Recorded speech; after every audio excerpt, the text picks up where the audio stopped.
This was the aircraft that was considered the symbol of Britain during World War II. The Supermarine Spitfire was an excellent fighter plane, favored by pilots for its speed and agility, and was known as the war-winning machine to the public. However, this plane actually suffered from a significant problem. The issue was that the plane's engine would stall at the critical moment when it was engaged in a dogfight with German pilots, especially when it was put into a dive. On the other hand, the German Luftwaffe's Messerschmitt 109 fighter plane did not have this problem, which often allowed German pilots to dominate British pilots during the war. Britain won the Battle of Britain with great difficulty, and the main reason was this issue with the Spitfire's engine. If Britain wanted a clear victory in the rest of World War II, it was crucial to solve this peculiar problem with the Spitfire. They put in all their efforts, and even major engineering firms tried, but no one could resolve this issue with the Spitfire. Finally, a solution was found, and it came from an unexpected source, a woman named Beatrice Schilling. What she did with the Spitfire was so significant that today she is credited by the Allies for contributing to their victory in World War II. Welcome once again to Zyme TV's videos. Viewers, the issue with the Rolls-Royce Merlin engine of the Spitfire first emerged in 1938. At that time, it wasn't considered a major problem because before World War II, pilots didn't dive much. However, in 1940, when the Battle of Britain was at its peak, it became not just a technical issue but a matter of survival. An even bigger problem was that before World War II, the British government had already produced more than 20,000 Spitfires, meaning all these planes had the same issue because they were all equipped with the Rolls-Royce Merlin engine. And then the gravity of the situation became apparent when the British realized that the Royal Air Force, or RAF, besides the Spitfire, had other fighter planes like the Hawker Hurricane and the Bolton Paul Defiant, which also had the same Rolls-Royce Merlin engine. Now, with the intensity of World War II, and on top of that, the Allies' biggest ally was fighting with planes that had defective engines. In 1940, during World War II, Nazi Germany was in conflict with France and Britain. During this time, when the Germans would bring their Messerschmitt 109 into the Allies' area to counter them, RAF Spitfires used to engage in advanced maneuvers to avoid each other's bullets, such as diving immediately upon or pulling the plane up quickly. This was a very common practice during World War II. Planes could fight for hours using such maneuvers, so sometimes diving down to avoid enemy bullets, and at other times quickly nosing up to bring the other plane into target. Now imagine, during this life and death dogfight, if someone's engine were to fail, what would happen to them? Fortunately, in the Battle of Britain, British pilots had the home court advantage, meaning their fuel supply was nearby, allowing them to fight for several hours. On the other hand, German pilots first had to cross the English Channel, then engage in combat, and afterward return to their base for refueling. This was a disadvantage for the German pilots, which is perhaps why they couldn't even compete with the defected Spitfires. The Battle of Britain ended, but World War II was still ongoing. This peculiar issue in the Spitfire particularly arose when they performed a nosedive.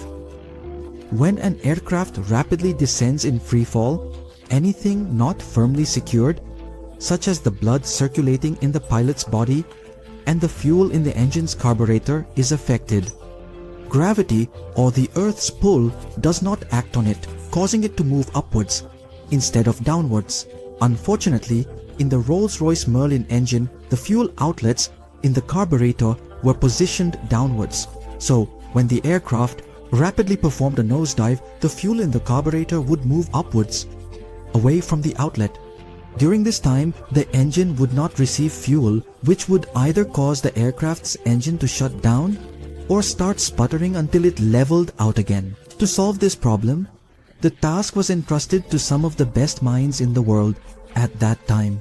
This included Cyril Lovesey from Rolls-Royce, and A.D. Fisher from the Royal Aircraft Establishment. Both found very clever technical solutions, but both ultimately failed completely. In fact, their solutions led to a new problem arising in the aircraft. To understand this problem, deep knowledge of the engine's interior was necessary. Therefore, it was quite surprising that in 1940, the final and best solution was provided by a woman whom we know today as Beatrice Schilling. When the production test flights of the Spitfire were first taking place in 1938, it was during this time that a woman named Beatrice Schilling rebuilt and tested her favorite machine. A 490cc Norton motorcycle, this was the same bike on which she became the fastest woman to ride a motorcycle on the Brooklands racetrack. Schilling was an exceptional racer, but even more, outstanding as an engineer. She had a passion for motorcycles since childhood. Around 1919, when Beatrice was only 10 years old, she noticed that her sisters, they would go on cycling trips, and she was always left behind. So she decided to save money to buy a motorcycle. By the age of 14, she achieved her goal by purchasing a two-stroke Royal Enfield. Gradually, she began to solve her bike's problems on her own, and before long, she was able to completely dismantle and reassemble it. By the age of 15, she decided that engineering would be her true career. However, the only issue was that it was still 1924, and at that time, society couldn't even imagine girls becoming engineers. With the help of the Women's Engineering Society, Beatrice enrolled in the Department of Electrical Engineering at Victoria University of Manchester in October 1929, where no girl had ever been admitted before. Later, she also had the opportunity to take classes in thermodynamics and mechanical engineering, which was her true interest. She was not only an engineer, but also a woman who raced alongside men on the Brooklands track. This was only possible because she had made some changes to the carburetor of her 490cc Norton motorcycle, which significantly increased its pickup. At that time, Schilling herself was not aware, but her ability was about to solve the biggest problem of the Spitfire and Hurricane fighters during World War II. Before World War II, Schilling had already spent 3 years working at the Royal Aircraft Establishment. Initially, her job was only to write technical documentation, but after several promotions, by November 1939, Beatrice Schilling had reached the position of technical officer, and her responsibility now was the research and development of carburetors. When the Rolls-Royce engineers failed to solve the Spitfire's problem, Schilling sought permission from the authorities to fix the issue. Initially, everyone underestimated her because she was a woman. But surprisingly, Schilling not only solved the problem in just a few days, but the authorities started laughing at themselves after seeing the solution. But what exactly did she do?